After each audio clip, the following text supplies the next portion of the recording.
أعوذ بالله من الشيطان الرجيم بسم الله الرحمن الرحيم ولا يصدنك عن آيات الله بعد إذ أنزلت إليك وادع إلى ربك ولا تكونن من المشركين ولا تدع مع الله إلها آخر لا إله إلا هو كل شيء هالك إلا وجهه له الحكم وإليه ترجعون. سورہ قصص کی آخری دو آیتیں ہیں اور سورہ قصص مکی صورت ہے اور اس سے پہلے بات تفصیل سے آ چکی ہے کہ مکہ المکرمہ کے آخری زمانے میں نازل ہونے والی صورتوں میں ہے. خاص طور پر اس میں ایک آیت ابھی اس سے پہلے گزری جس میں اللہ تعالیٰ نے رسول اللہ صلی اللہ علیہ وسلم کو تسلی دی آپ اپنا کام جاری رکھیے اور آپ کو جو اس شہر سے ہجرت کرنے کا واقعہ پیش آ رہا ہے تسلی رکھیے بہت جلد ہم آپ کو واپس آپ کے شہر میں لے کر آئیں گے مکہ المکرمہ میں اور آپ جو ہے اپنا جو کام آپ کی ذمہ داری میں دیا گیا ہے اس کام میں لگے رہیں. دوسرا زیادہ جو ہے ان لوگوں کی طرف توجہ نہ دیں. اس آیت میں اللہ فرماتے ہیں اور اس بات کا بھی خیال رکھیے کہ اللہ نے جو آیتیں آپ پر نازل فرمائی ہیں اس کی تبلیغ سے یہ روکنے نہ پائے. یہ لوگ آپ کو آپ کے کام سے روکنے نہ پائے بعد اس کے کہ جو آیتیں آپ کے رب کی طرف سے آپ کی طرف نازل ہوئے ہیں وَادْعُ إِلَىٰ رَبِّكَ اور آپ اپنے رب کی طرف لوگوں کو بلاتے رہیے وَلَا تَكُونَنَّ مِنَ الْمُشْرِكِينَ اور مشرکین میں شامل نہ ہو جائے. مطلب یہ ہے کہ ان کی باتوں کو اگنور کرے اور ان کی باتوں کی طرف توجہ نہ دے. رسول اللہ صلی اللہ علیہ وسلم توحید کے معاملے میں ویسے بھی کسی کی بات جو ہے سننے والوں میں سے نہیں تھے پھر بھی آپ کو خطاب کیا جا رہا ہے. دراصل امت کو خطاب ہے کہ لوگوں کو خوش کرنے کے چکر میں جو ہے اللہ کی طرف بلانے کا جو کام ہے وہ نہیں رکنا چاہیے. اللہ کی طرف بلاتے رہیے. بلانے کے بہت سے طریقے ہیں. کسی کو لکھنا آتا ہے لکھ کر بلائے, کسی کو بولنا آتا ہے بول کر بلائے اور کسی کو اپنے اخلاق کے ذریعے سے دوسرے ذریعوں سے جو بھی اللہ کی طرف بلا سکتا ہے بلائے اور اللہ کی طرف دین کی طرف ایسا ماحول بنائے کہ وہ خود آپ سے آپ کے دین کے بارے میں پوچھے. یہ بات میں پہلے بھی بہت بار بتا چکا ہوں اور یہ بات میرے سے زیادہ آپ حضرات بھی جانتے ہیں کہ ہماری عبادات سے متاثر نہیں ہوتے ہیں برادران وطن. ہمارے معاملات سے, ہمارے اخلاق سے, ہمارے معاشرت سے, ہمارے کردار سے متاثر ہوتے ہیں. چھوٹا واقعہ سناتا ہوں. ایک مرتبہ بس میں سفر کر رہا تھا تو 500 روپیوں کی میں نے نوٹ دی تو ٹکٹ دینے کے بعد کنڈکٹر نے 100 روپے ایکسٹرا دے دیا مجھے. جتنے اسے دینا تھا اس سے 100 روپے ایکسٹرا دے دیا. وہ دے کر چلے گیا. میں جو ٹکٹ لیا بعد میں دیکھا تو 100 روپے ایکسٹرا تھی. کنڈکٹر سامنے جا کر جب پوروں کی ٹکٹ لے چکا تو بیٹھ کر روپے گن رہا تھا اور بار بار گن رہا تھا. چونکہ 100 روپے کم ہو گئے تو بار بار گن رہا تھا. تو میں نے اسے جا کر کہا 100 روپے ہماری نہیں کیا. تو وہ ایک دم حیرت میں پڑ گیا. کہنے لگا آپ کو کیسے پتا چلا کہ 100 روپے کم. میں نے کہا بھائی جب تم مجھے 100 روپے ایکسٹرا دو گے تو حساب میں تو 100 کم ہی آئے گا. یہ رہے تمہارے 100 روپے جو ایکسٹرا تم نے مجھے دے دی. اب اس کے بعد وہ اتنا متاثر ہوا. تھوڑی دیر کے بعد لمبے سفروں میں کھانے پینے کے لیے بسیں رکتی ہی ہیں، تو وہ جہاں رکا اس نے کہا کہ آپ ہمارے ساتھ کھائیں. میں نے کہا میں تو کھاؤں گا. کہا نہیں، آپ ہمارے ساتھ آئیے، ہم جہاں بیٹھ کر کھاتے ہیں وہاں کھائیے، وہاں اچھا بھی رہتا ہے، پرسکون بھی رہتا ہے. میں نے کہا مجھے معلوم ہے پرسکون تو رہتا ہے، آپ لوگ تو کھانے کے بعد اس کے پیسے تو دیتے نہیں، اس لیے کہ آپ کو مفت ہے. کہا نہیں، ہم آپ کو بھی کھلا سکتے ہیں. میں نے کہا نہیں. تو اس کے بعد وہ پوری رات کا سفر تھا. کئی بار اس نے پوچھا کہ آپ نے جو دیا کیوں دیا. میں نے کہا اسلام ہمیں یہی سکھاتا ہے، اسلام کی یہی تعلیمات ہے، معاشرت، اخلاق، معاملات یہی سکھاتا ہے. تو اس نے کہا کہ پھر مسلمانوں کے بارے میں جو عام طور پر باتیں کہی جاتی ہیں. میں نے کہا کیا کہی جاتی ہیں، کیوں کہی جاتی ہیں معلوم نہیں. میرا تمہارا معاملہ ہے، میں تمہیں اسلام کی ایک بات بتا رہا ہوں. پھر میں نے کہا اس سے بھی بڑھ کر ہمارا اسلام جو ایک کا حق دوسرے پر ہے، جسے دوسرے لوگ سمجھتے بھی نہیں، اس کی تاکید دیتے. پھر میں نے حضرت امام ابو داؤد کا واقعہ سنایا. حدیث کی 6 مشہور کتابیں ہیں، اس میں ایک کتاب ہے ابو داؤد شریف، بڑے درجے کی حدیث کی کتاب ہے، اور انہوں نے احادیث سے مسائل کو اخذ کرنے میں کافی کام کیا. ابو داؤد، داؤد کے والد ابو داؤد صاحب کا واقعہ ہے. ان کے انتقال کے بعد کسی ان کے شاگرد نے پوچھا کہ حضرت کیا معاملہ رہا. انہوں نے کہا یہ کیا 2 درہم نے میرے کام کر دیا، میرا بیڑا پار ہوا. شاگرد نے پوچھا کہ حضرت کیا 1-2 درہم، وہ تو بتائیے. تو حضرت ابو داؤد رحمہ اللہ نے فرمایا کہ میں فلاں علاقے میں کشتی سے اترا، کئی لوگ اترے، دوسری کشتی پانی میں اس طرف جانے کے لیے تیار تھی. ایک آدمی چھینکا، چھینکنے کے بعد الحمدللہ کہا، اور اس کے بعد وہ کشتی نکل گئی. میں اترنے کے اس میں فوراً اس کا جواب نہیں دے سکتا. حدیث میں ہے کہ مسلمان کے مسلمان پر 6 حق ہیں. اس میں سے ایک حق یہ ہے کہ جو آدمی چھینک کر الحمدللہ کہے، جواب میں یرحمک اللہ کہنا چاہیے. کیا کہنا چاہیے؟ یرحمک اللہ، یعنی اللہ تجھ پر رحم فرمائے.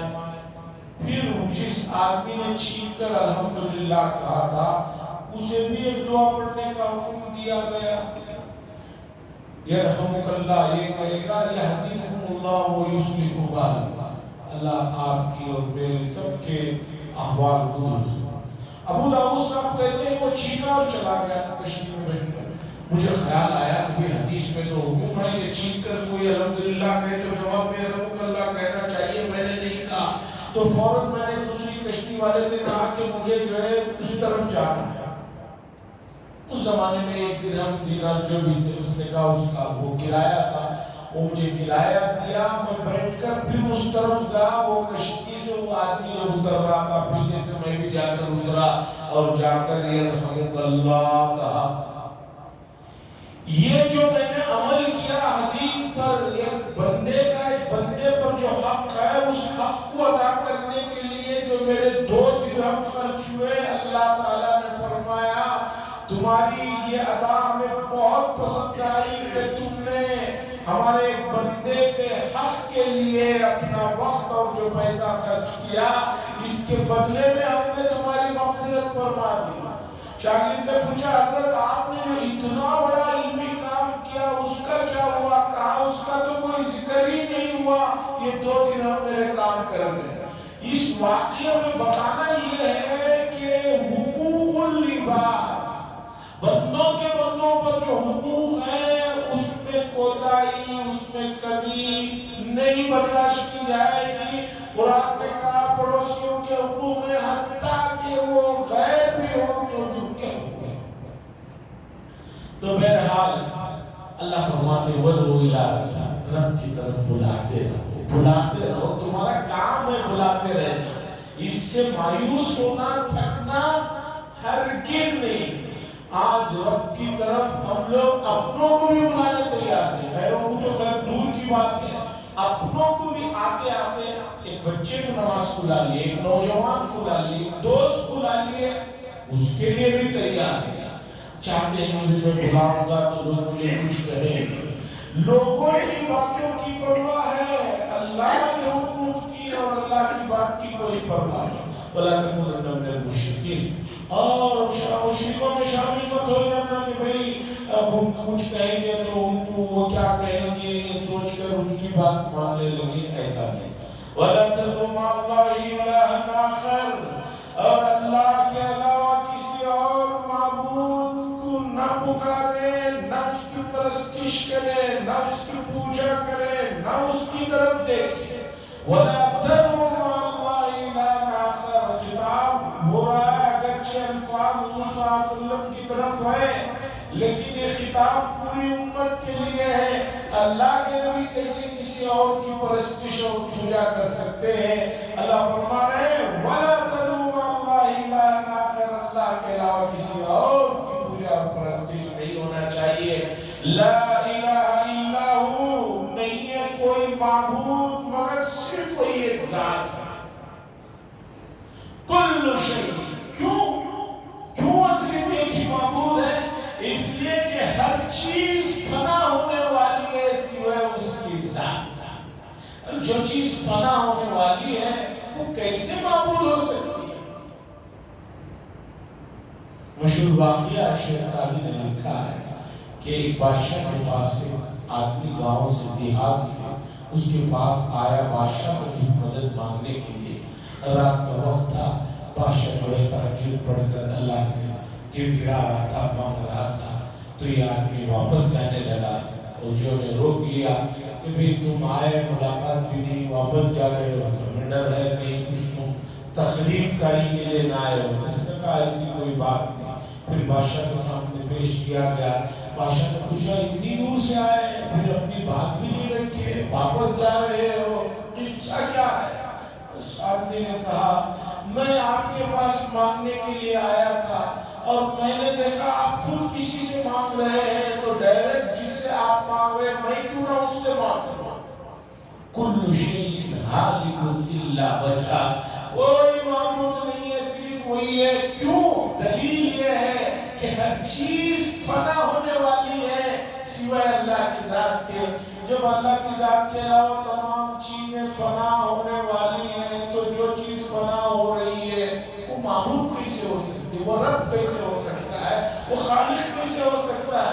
لہ الحکم، اللہ فرماتے ہیں اللہ ہی کے لیے بادشاہت ہے، اسی کا فرمان چلے گا، اس کے علاوہ کسی کا نہیں چلے گا۔ وہی نہیں ترجعون، اور تم سب لوگوں کو اسی کی طرف لوٹ کر جانا۔ یہ ہوئی سورہ قصص تکمیل کو پہنچی۔ اب اس کے بعد ہے سورہ عنکبوت، اور یہ سورت مکی سورت ہے، اور میں نے آپ کو کبھی بتایا کل 114 سورتیں ہیں پورے قرآن میں، جس میں 85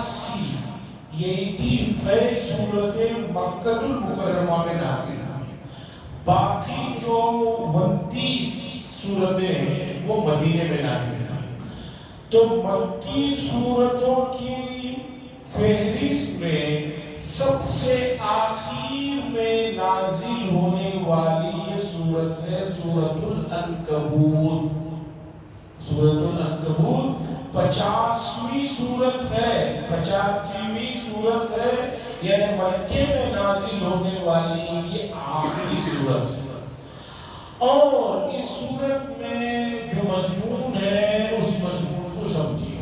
جب مکے میں یہ سورت آخری میں نازل ہوئی ہے تو اس کا مطلب یہ ہے کہ مکے کا یہ وہ دور ہے جو امت مسلمہ پر ظلم و ستم کا آخری دور ہے۔ تو اس میں اللہ تبارک و تعالیٰ نے مومنین کو جن پر ظلم و ستم ہو رہا ہے تسلی دے رہے ہیں پہلی آیت میں۔ اور یہ کہہ رہے ہیں کہ بھائی ایمان کے بدلے میں جو تمہیں جنت ملنے والی ہے، اتنی بڑی دولت تمہیں بغیر آزمائش کے، بغیر تکلیف کے، بغیر مشقت کے مل جائے، ایسا ہو نہیں سکتا۔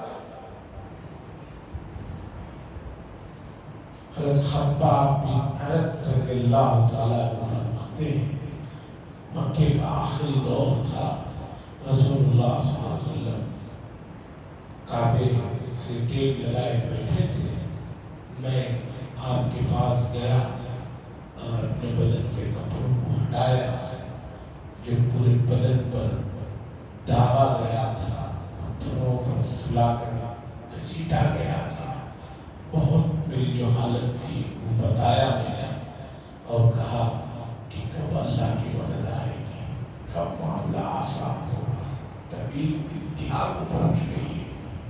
تو رسول اللہ صلی اللہ علیہ وسلم جو ٹیک لگا کر بیٹھے تھے سیدھے ہو گئے، اور اس کے بعد آپ نے فرمایا خباب اتنی سی تکالیف پر تم لوگ ڈر گئے ہو؟ پچھلے زمانوں کے واقعات کو یاد کرو کہ ایک ایک آدمی کو پورا گڑھا کھود کر کھڑا دیا جاتا تھا اندر، اور اوپر سے آری کے ساتھ اسے دو ٹکڑے کر دیے جاتے، لوہے کی کنگھیوں سے ان کے جسموں کی کھالوں کو اتار دیا گیا، جلا دیا گیا۔ اتنی آزمائشیں ایمان لانے کی وجہ سے پچھلے اقوام پر ہوئی ہیں، تمہیں بھی اگر تکلیفیں ہو رہی ہیں تو یہ آزمائش کا دور ہے، گھبرانے کی ضرورت نہیں ہے، اللہ دیکھ رہے ہیں، بہت جلد انشاءاللہ حالات کو درست کرے۔ تو اللہ نے اس آیتوں میں بتایا آزمائے تو جاؤ گے، اتنی بڑی تحفہ جنت اور اللہ کی رضا مل رہی ہے تو بدلے میں آزمائے جاؤ گے، گھبرانے کی ضرورت نہیں ہے، مایوس ہونے کی ضرورت نہیں۔ دوسرا، اس صورت میں اللہ نے مکے میں بہت سے لڑکے ایمان لا لیے تھے، اولاد مومن ہو گئی تھی، ماں باپ مومن نہیں تھے، تو ماں باپ اپنی اولاد پر زور کرتی کہ تم ایمان کو چھوڑو، کفر میں آ جاؤ۔ اللہ نے ان آیتوں میں بات بتائی کہ ماں باپ بڑے ان کے حقوق ہیں، اس لیے ان کی وہ باتیں جو کفر میں لے جانے والی ہیں یا کفر کو اختیار کرنے کی باتیں ہیں، ان باتوں پر عمل نہیں کرو گے، لیکن ان کے ساتھ حسن سلوک اور محبت کا معاملہ ہی رکھو گے۔ یہ تو یہ اس پہ تسلی دی گئی، اور اس کے بعد پچھلے انبیاء علیہ السلام کے واقعات کو تفصیل سے ذکر کیا گیا، اور عنکبوت کے معنی ہے مکڑی، مکڑی کو عنکبوت کہتے ہیں۔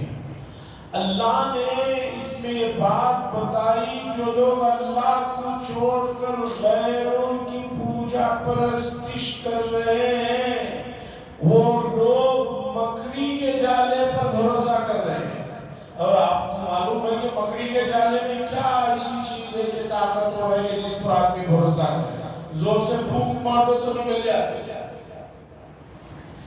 یہ تمام چیزیں اس میں ذکر کی گئی۔ سنیے، بسم اللہ الرحمن الرحیم، شروع اللہ کے نام سے جو سب پر مہربان ہے، بہت مہربان ہے، جو سب پر مہربان ہے، بہت مہربان ہے۔ الف لام میم، یہ حروف مقطعات ہیں، اس سے پہلے بھی کئی مرتبہ گزر چکے ہیں، اس کے کیا صحیح معانی اور مفاہیم ہیں اللہ بہتر جانتا ہے۔ اللہ اعلم بمرادہ بذلک، اللہ ہی اس کے معنی اور مفاہیم کو بہتر جانتا ہے۔ اللہ فرماتے ہیں احسب الناس ان يتركوا ان يقولوا آمنا وهم لا يفتنون، کیا لوگوں نے یہ سمجھ رکھا ہے کہ ان کو چھوڑ دیا جائے گا اگر انہوں نے اتنا کہہ دیا کہ ہم ایمان لائے ہیں، اور ان کو آزمایا نہ جائے؟ آزمایا جائے گا، یعنی ان شدتوں میں ان تکالیف سے گزارا جائے گا، انہیں آزمایا جائے گا۔ اس کے بعد اللہ تسلی دے رہے ہیں وَلَقَدْ فَتَنَّا الَّذِينَ مِن قَبْلِهِمْ فَلَيَعْلَمَنَّ اللَّهُ الَّذِينَ صَدَقُوا وَلَيَعْلَمَنَّ الْكَاذِبِينَ۔ اور تحقیق کے ان سے پہلے جو لوگ گزرے ہیں انہیں بھی آزمائش سے گزارا گیا تھا، وہ بھی مرحلوں سے گزرے تھے۔ فَلَيَعْلَمَنَّ اللَّهُ الَّذِينَ صَدَقُوا، تاکہ اللہ تبارک و تعالی یہ بات معلوم ہو جائے کہ کون لوگ ہیں جنہوں نے سچائی کا ساتھ دیا اور کون لوگ ہیں جو جھوٹوں کا اور جھوٹ کا ساتھ دیا۔ مفسرین نے لکھا ہے تاکہ اللہ جان لے، اللہ کو تو ہر چیز معلوم ہے، ازل سے معلوم ہے، ایک چیز اللہ کو ازل سے معلوم ہے۔ تو فَلَيَعْلَمَنَّ اللَّهُ الَّذِينَ کا ترجمہ اور مفہوم یہ ہے تاکہ لوگوں کو معلوم ہو جائے آزمائش میں کہ بھی کون سچائیوں پر برقرار رہے، کون جھوٹوں پر چلے گئے۔ مثال دیتا ہوں سمجھنے میں آسانی ہو۔ ایک استاد ایک کلاس میں بچوں کو پڑھا رہا ہے، بہت دنوں سے پڑھا رہا ہے، اسے معلوم ہے کہ کون بچہ پاس ہونے والا ہے، کون فیل ہونے والا ہے، لیکن صرف اس کے معلوم ہونے کی وجہ سے رزلٹ نہیں بن جاتا، امتحان لیا جاتا ہے۔ مجھے معلوم ہے کون پاس ہونے والا ہے، کون فیل ہونے والا ہے، اس کے حالات سے معلوم ہے، اس کے پڑھنے سے معلوم ہے، لیکن اس کے باوجود میں کیا کرتا ہوں، اسکول کیا کرتا ہے، مدرسہ کیا کرتا ہے، ایگزام لیتا ہے تاکہ ایگزام کے بعد سب کے سامنے سب کی حالت آ جائے۔ اس کا یہ مطلب نہیں ہے کہ صرف میرے جان لینے سے رزلٹ ہو جاتا ہے۔ اسی طرح اللہ کو تو معلوم ہے ازل میں کہ کون سچا ہے کون جھوٹا ہے، لیکن دوسرے لوگوں کے سامنے آئے اس لیے ان آزمائشوں سے گزارا جاتا ہے کہ کون ان آزمائشوں میں کھڑا رہے گا اور کون کھوٹا رہے گا اور ختم ہو جائے۔ پہلے بھی یہ بات تفصیل سے بتا چکا ہوں کہ تقدیر معلق اور تقدیر مبرم کی بحث میں کہ تقدیر میں لکھا ہوا ہے، اور یہ بھی کہا جاتا ہے کہ بھئی دعا سے تقدیر بدل جاتی ہے، تو اس کا مطلب یہ ہوا کہ بھئی وہ چیز بدل رہی ہے۔ وہ جو بدلنے کا معاملہ ہے اس کا تعلق بندوں سے ہے کہ بندہ اگر یہ نیک کام کر لے گا تو اس کے بدلے میں اس کے لیے یہ فائدہ ہو جائے گا، نہیں کرے گا تو نہیں بدلے گا۔ یہ ہے اس طرف دیکھتے ہوئے اللہ کو معلوم ہے کہ یہ کرے گا کہ نہیں کرے گا، اللہ کے علم میں تو ہے، وہ تو مبرم ہے، پکی ہے، وہاں کوئی رد و بدل نہیں ہے۔ بندوں کی طرف دیکھتے ہوئے یہ کہا جائے گا کہ بھئی یہاں یہ ہوگا تو یہ ہوگا، وہ ہوگا تو یہ ہوگا، لیکن ہوگا کیا وہ پہلے سے اللہ کو معلوم ہے۔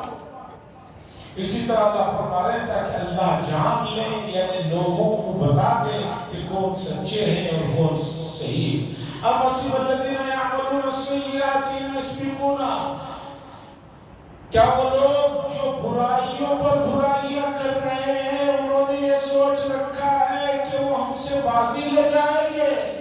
ساء ما یحکمون، بہت ہی برا اندازہ لگا رکھا ہے۔ برائی کرنے والا یہ سوچ رہا ہے مجھے کوئی پکڑ نہیں سکتا، کوئی طاقت نہیں ہے جو مجھے روک سکے۔ اللہ فرماتے ہیں کیا برائیوں پہ برائیاں کرنے والوں نے یہ سوچ رکھا ہے کہ وہ ہم سے بازی لے چلے جائیں گے، ہم کو پکڑ نہیں سکیں گے، وہ ہمارے قابو میں نہیں آ سکیں گے؟ ساء ما یحکمون، بہت ہی برا اندازہ لگایا ہے، جو گیس کیا ہے وہ صحیح گیس نہیں ہے۔ اس کے بعد اور تسلی کی آیتیں ہیں۔ اللہ سے دعا فرمائے اللہ تبارک و تعالیٰ اس مسئلے کو سمجھنے کی اور اس کے تقاضوں پر عمل کرنے کی توفیق نصیب فرمائے۔ وآخر دعوانا الحمدللہ رب العالمین، لک الحمد و الشکر یا اللہ۔ اللہم صلی علی سیدنا شفیعنا نبینا حبیبنا مولانا محمد بارک وسلم۔ اللہم انت السلام و منک السلام تبارک یا ذا الجلال والاکرام۔ صلی اللہ تعالی وسلم علی خیر خلقہ محمد وعلی آلہ وصحبہ اجمعین والحمد للہ۔